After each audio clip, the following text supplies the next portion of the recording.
Nós estávamos fazendo uma visita domiciliar em uma casa, a qual a avó e a mãe sempre reclamavam que essas crianças que tinham ali na base de 6 crianças, 7 crianças, não deixava nada quieto em casa e era uma perturbação. Então as crianças eram tão inquietas que a mãe e a avó não estavam suportando mais. E para lembrar, todas essas crianças tinham na base de 7 anos abaixo.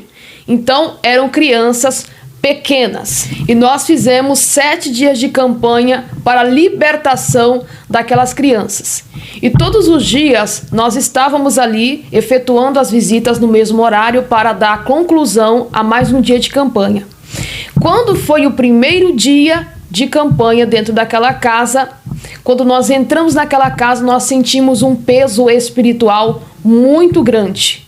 É como se aquele peso espiritual sobreviesse sobre os nossos ombros. Era um peso espiritual. Nós já entramos em muitas casas que estão assim sobrecarregadas, casas pesadas, porque existe ação de demônios, existe pecado ali dentro. Então, quando nós entramos lá, uma das crianças começou a apresentar comportamentos estranhos com a nossa visita.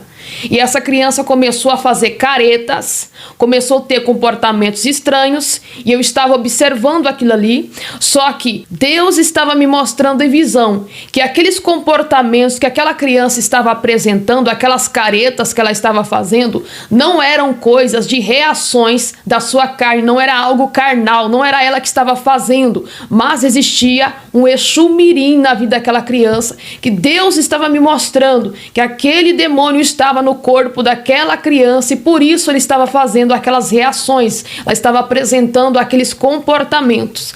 Eu até comentei com a obreira que estava comigo, esta criança está possuída e a hora que a gente for orar por essas crianças, essa criança vai cair endemoniada, porque é por isso que essa criança está apresentando esses comportamentos. A gente entrou dentro dessa casa e essa criança está o tempo todo olhando para nós e fazendo careta.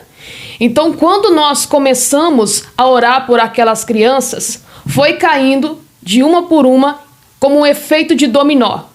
Vamos orar para aquela criança, da qual o Senhor tinha me mostrado um Exu Mirim dos olhos vermelhos no corpo dela, essa pessoa caiu no chão. A outra criança que era mais menor em idade, que era uma menina, que tinha 3 anos de idade, também caiu possuída. E todas as crianças que estavam naquela casa caíram possuídas. Até a criança de 3 anos. Essa criança, ela nem sabia falar direito, porque é uma criança que está em fase de crescimento. Então, ela caiu possuída também.